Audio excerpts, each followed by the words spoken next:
Welcome to the Australian Hiker Podcast, Australia's longest running hiking podcast, downloaded over 750,000 times in over 145 countries and providing you with an Australian perspective on all things hiking. We're your hosts, Tim and Jill Savage. This is episode 223 of the Australian Hiker Podcast, and in this week's episode we talk about hiking in the cold. Before we get into today's episode, if you'd like to help support Australian Hiker and this podcast, there are a couple of ways that you can help us out. Firstly, by subscribing on your podcast host of choice so that each episode is available as soon as it's published, and if you have the opportunity, leave us a 5-star review. Another way to support us is go to the Australian Hiker website at www.australianhiker.com.au and click on the supporters page and buy us a coffee. You can do a one-off donation or become a monthly supporter. All donations are greatly appreciated and help us to continue producing this podcast and blog. Now let's get on to today's episode.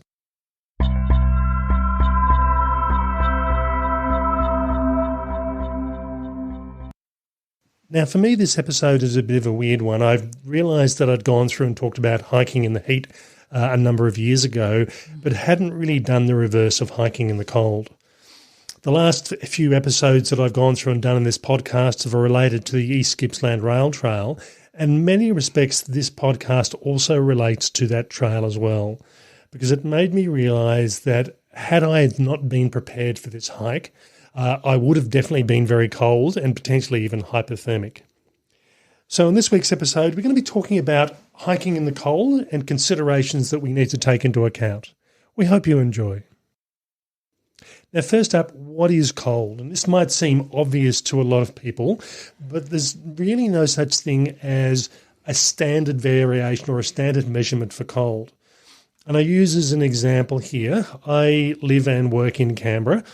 I'm used to having wintertime conditions, particularly in July when this podcast is being recorded, getting down to potentially -5, -7 degrees Celsius.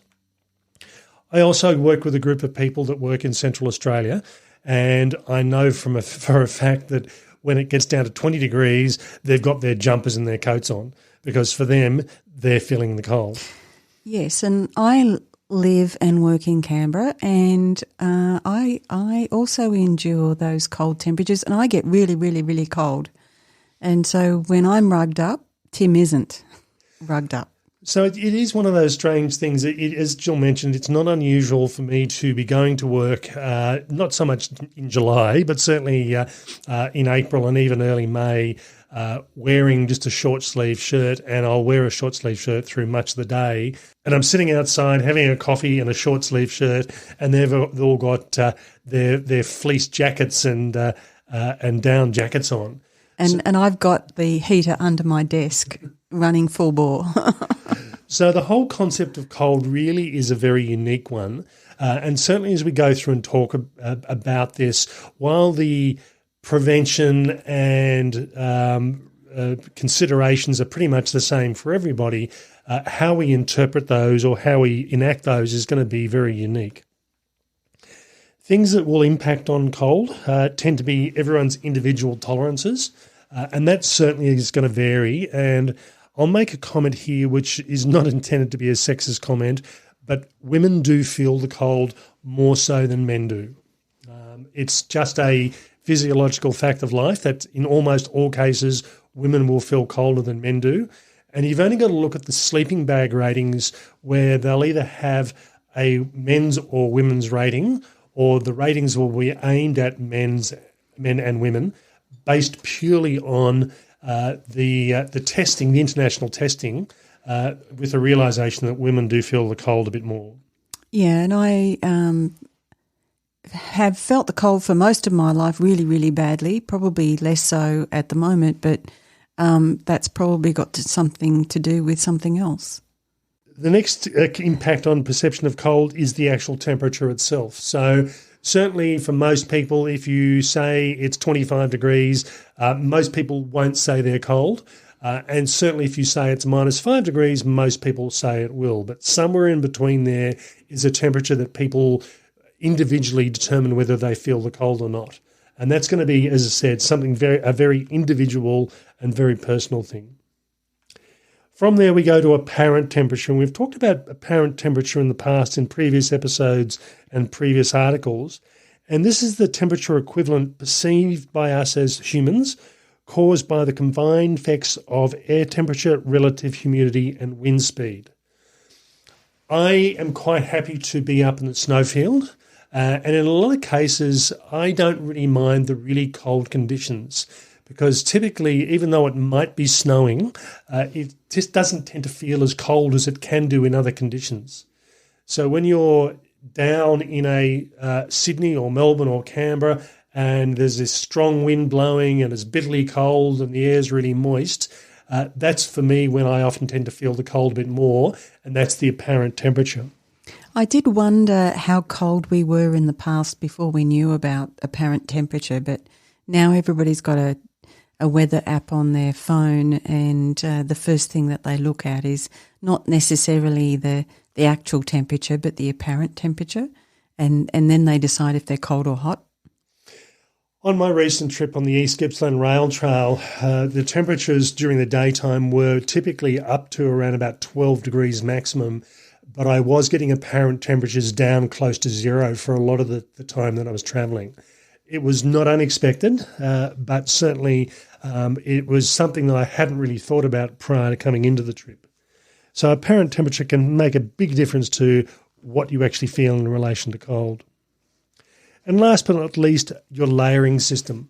What you wear on a hike, and again, having a decent layering system will have a huge impact, but what you're actually wearing will greatly factor in on how you feel the cold itself. Now, how do we prevent getting cold on a hike? Main thing to remember is maintaining a level of warmth on a hike is crucial to not just your comfort, but also your safety on the trail. And there are a number of things that you can do to make sure that you tick both those boxes. First and foremost is that of planning, and this is something that really has an impact on every hike you will do. So in this case here, when you are planning for a hike, if it is during cold weather, you need to work out what it is that is going to help you stay warm on a hike. Plan your hike for the current and the forecast weather conditions. So if we're talking about cold weather, is what the actual temperature is on the day, and what the forecast weather is in the coming days or even later in the day. And I'll use as an example here, Jill and I went up to Kosciuszko National Park a number of years ago and spent Christmas up in that park. We were staying in a hotel but doing day walks rather than camping on site. Now, this was Christmas time. It was late December. The temperature when we left on Christmas Day to walk up Kosciuszko was 25 degrees Celsius. On the return trip, the temperature had dropped to 6 degrees Celsius. Yeah, it was pretty cold. And, you'd think that starting the walk at the start of the day, yeah, look, 25 degrees, we're not going to have to worry about taking any cold weather gear. But the Australian alpine regions do have a fairly wild and variable weather pattern. It's not unusual to have very high temperatures like 25 degrees and then have very cold temperatures later in the day, even during summertime. Yeah, and I think knowing the area is important too here, because in some parts of Australia the temperature is quite consistent. So whether it's consistently warm or consistently cold, that gives you a bit of a clue about what you need to do and what you need to take with you. But in other parts, it's inconsistent. So as Tim said, Kosciuszko is one of those inconsistent environments where it can be warm and then it can be quite cool. It's not necessarily the beginning and the end of the day where that can happen. Also, you need to go through and consider what you should do if the forecast is for a cold day. So if you know you're about to go out on a hike and the forecast is for 5 degrees Celsius and rain and cold winds, nothing wrong with that, nothing preventing you from going for a hike, providing you have the appropriate gear. But it may also be a matter of choosing a particular site. So again, I'll go back to the Australian Alps, particularly if you're hiking around the Kosciuszko National Park and you're above the tree line and you're open and exposed. That can be a big difference as opposed to going slightly lower down, hiking in the trees, and that will actually reduce the impact of any wind that might be around. So choosing a particular site can be a way of minimising the impact of cold. Not always an option. Sometimes you're hiking in a particular location and you don't have a choice. But if you do have a choice, think about what is the best hike for the conditions you're in. Layering, and having a layering system that suits your needs and takes into account the current and forecast conditions is critical. So you might be going out for a 1 hour short day hike, walking out half an hour and then turning around and coming back another half out of the car. And if you get a bit cold on that sort of hike, it's probably not going to be a major issue. If you're going out for an extended hike, like we were with Kosciuszko, where we were out for a number of hours, or you're camping overnight or camping for multiple nights, having the appropriate gear for the extremes of the area you're going to be in. So again, even for me, it doesn't matter what time of the year. I don't tend to snow hike that often, but I certainly don't tend to snow camp. But in that case, through there, if I am going out, I've got what will keep me happy for the day. And if I am going out and I'm camping overnight during the summertime, I've got enough to keep me warm, even in much colder conditions than I'm actually expecting. Yeah, and so if I'm doing a full day hike, what's in my day pack pretty much doesn't vary during the time of the year that I'm out and about. So there'll be a rain jacket and there'll be a warm jacket, and I might take the gloves out, for example, during the summer, but pretty much everything else is going to be the same, irrespective of the time of the year that I'm hiking on a day hike. The other thing with layering, and this is where it takes a bit of experience, is where you might have a good layering system, but wearing the right layers at the right time. It's a bit of it's very much a learning curve, I'll be honest. I expect when I first start a walk with my pack, for the first 10, 15 minutes, I'll be a bit on the cool side. But I will expect, if I'm wearing a warm jacket, to have to stop after about 10 to 15 minutes, take the jacket off, or vary my layering to suit, because I've all of a sudden gotten warmer and now I'm too hot. The other thing I might actually do, and again, this is more based on experience, is I'll put up with being cool or cold for the first 10 to 15 minutes, knowing that very shortly after I start my hike that I'm going to warm up, and it means I don't have to go through the process of stopping, putting a piece of clothing away and putting my pack back on again. And the other thing about a layering system is that there's a bit of a Goldilocks thing happening here too, that you need a sufficient layer of air between your layers that you can warm up and keep warm. Too little and you won't be warm, and too much, you'll spend a lot of energy heating up a bigger gap of air. So that layering system, as Tim said, is really something that you need to test out and you need to really work on. Now, the temptation may be there to think, oh, look, I've only got another 15, 20 minutes to go before I get to camp or to lunch, and I'll stop and take it off there. But the risk you run is that you'll start to sweat. Sweat will generate moisture, which pulls heat away from the body. And again, you might find that you stop and all of a sudden you're starting to get cold. So don't be tempted to just ignore the fact you're getting hot. Take something off, change your layering as required. Yeah, and I think just on that, making sure that when you do stop, you do have something dry to put on to keep you warm, because you will start to cool down. So if you've been, sweating in a jacket or sweating in a top, and that's the main thing that you're going to use to keep you warm, and it's damp, that's not going to work so well. Eat often, and certainly for me on longer distance hikes, I tend to eat every hour to hour and a half, small quantities and often, rather than big quantities and infrequent. So one of the advantages of hiking is you get to eat lots of really bad food like chocolate and fat and all sorts of other things. High calorie, Tim. High calorie food. Calorie.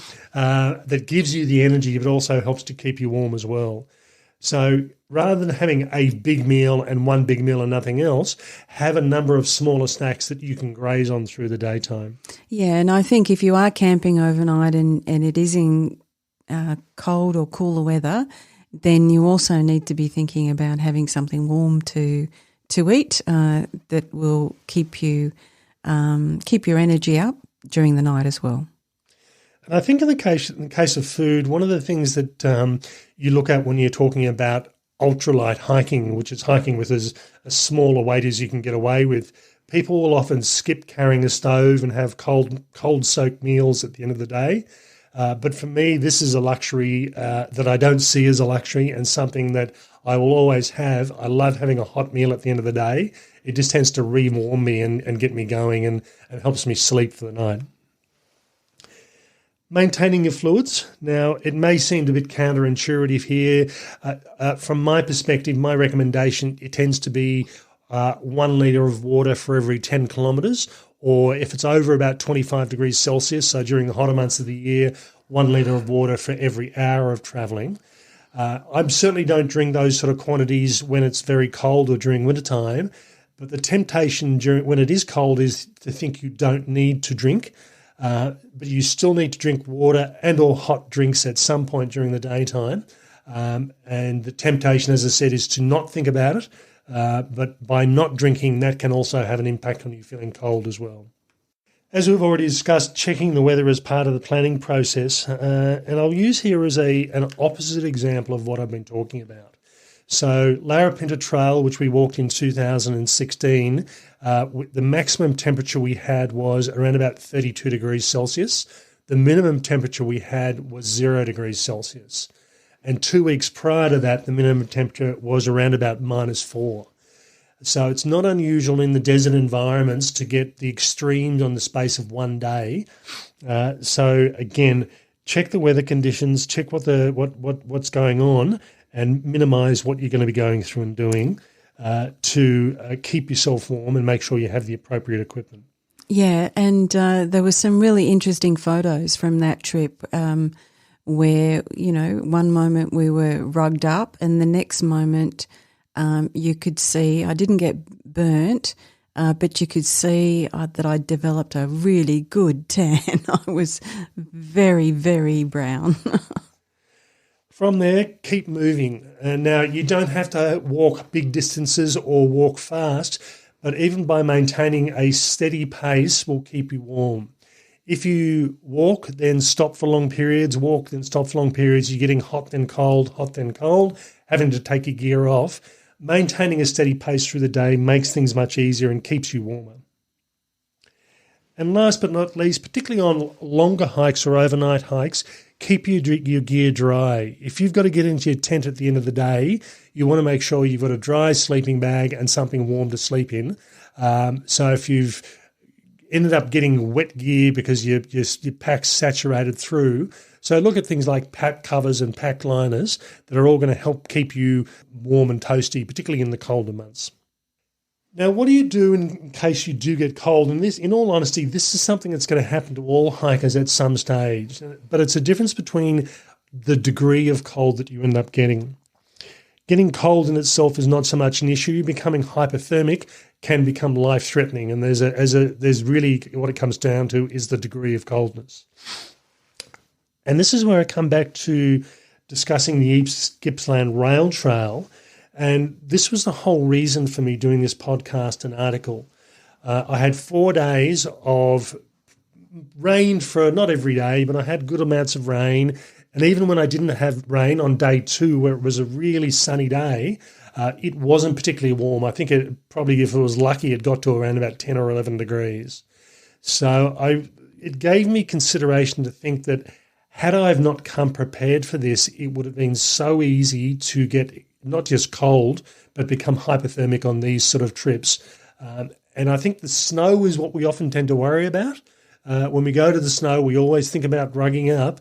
But when it's not snow conditions, it can become a real issue. And looking at hypothermia in preparation for this podcast and article, hypothermia is particularly common when you spend extended periods at 10 degrees Celsius or below. And that's pretty much describes The hiking we do. The hiking we do, or the trip that I did on the East Gippsland Rail Trail. Now, that was the time of the year that I chose to go. Had I have gone at another time of the year, it would have been probably it would have been much warmer than that. But it's the sort of thing that if you don't think about that, you think, okay, it's 10 degrees, 9 degrees, it's fine. If you're doing that for extended periods, it can become an issue and you can get cold. Signs and symptoms of getting cold certainly include feeling cold and shivering. If this progresses into hypothermia, the shivering can become severe. And even if it becomes really severe, it can end up the shivering stops because your body's basically given up on trying to shivering as a mechanism to keep warm. Yeah, and that's a real risk because, if you're not familiar with hypothermia, you can convince yourself that there's not a problem anymore. Feeling cold in itself is not as big an issue. Where it starts becoming a problem is you may start losing feeling in your hands. You may start losing focus on what you're doing. And if you lose focus on a hike, you can lose your way from a navigation perspective, or you can make unsafe choices. So the choice of should I stop hiking, should I call it quits? If you're going into hypothermia, you may not be thinking as clearly as you should do. And even if you're very cold, your thought processes may not be as clear, and you may put yourself at risk.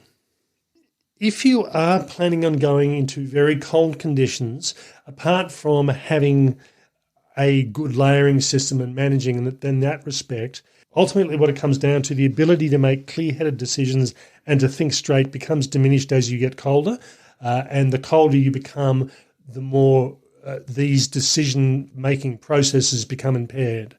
So again, hiking with another person and hiking with good gear and doing all the planning is critical in relation to managing this process. Now, if you do become cold on a hike, what you're going to do, basically end up doing is going to depend on the degree to which you've gotten cold.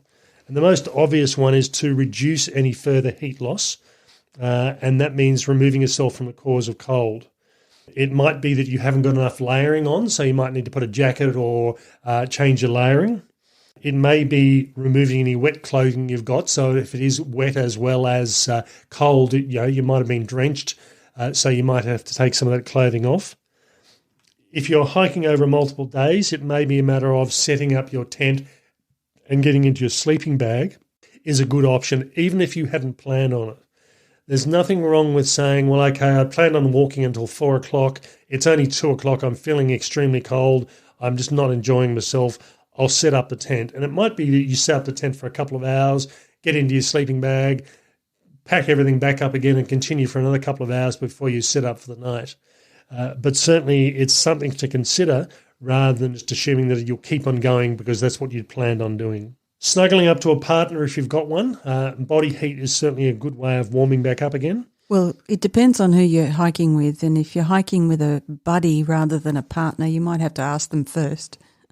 Or your buddy might need to notice that it's time to have a hug. Yeah. Having something warm and sweet to eat or drink is going to help improve your condition. You do want to, however, avoid alcohol because that's just going to make you feel colder.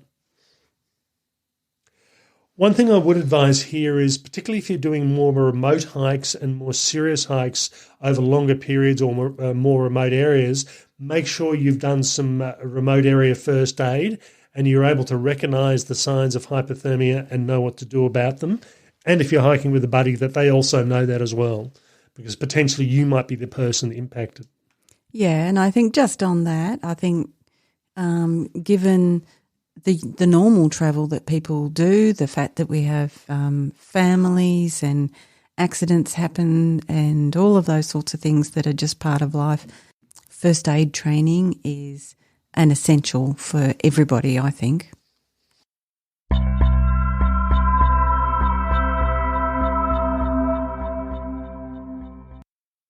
Now, last but not least, I will always look for reasons for going out on a hike. And it's rare that unless the conditions are really extreme that I won't go for a hike, or I might delay the hike till later in the day depending on how bad it is. But this also includes cold weather. And regardless of where you are in Australia or overseas, there will always be a cold season. And ultimately, what it comes down to is planning. Plan for the actual and expected conditions. Make sure you have the appropriate layering system. And as mentioned, if you're planning a multi-day or multi-week hike, make sure your gear remains dry and that you carry food that has plenty of energy and plenty of calories in it. As I said, though, sometimes it may be that the conditions that is too extreme, you're getting torrential rain and there's freezing, and you do decide, look, you're either not going to go on a hike at all or you're going to pull the pin on a hike. You can always come back and do the hike at a later time, even, with the exception if you happen to be leaving the country. But it really doesn't matter because your health and safety are the number one consideration. Ultimately, hiking in the heat, hiking in the cold, these are the extremes, and quite often we'll be sitting somewhere in between, but make sure you cater for those extremes, whether it be the cold or the heat. That's all for me. Bye for now. And bye from me.